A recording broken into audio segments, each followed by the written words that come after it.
अविमुक्तेश्वरानंद फर्जी नंबर 1 व्यक्ति हैं।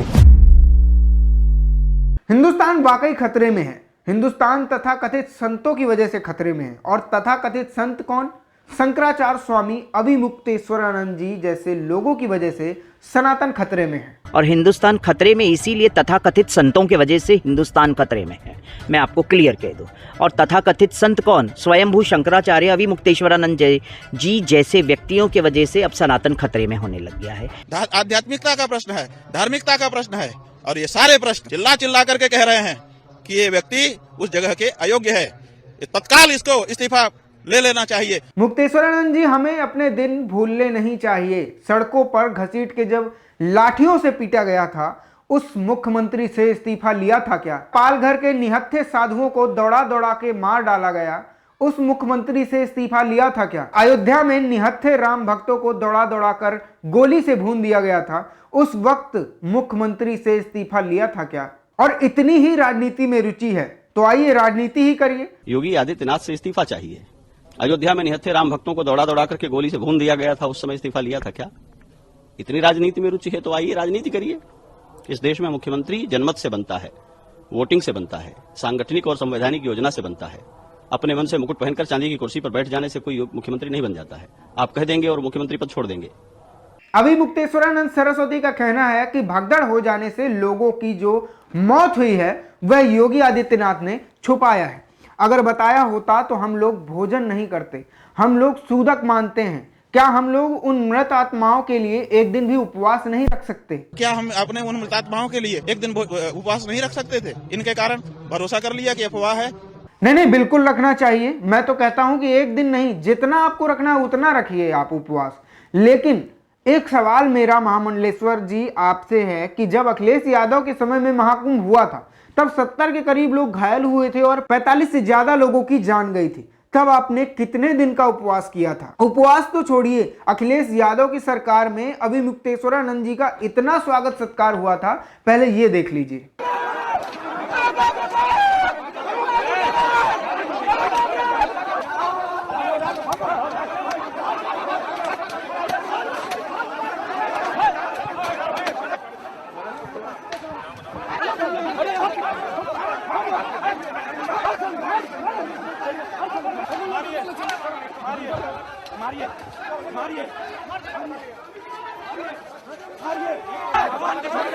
अब ये वीडियो देखने के बाद बहुत सारे लोगों को कंफ्यूजन होगा कि ये अविमुक्तेश्वरानंद सरस्वती जी का ही है या फिर नहीं है।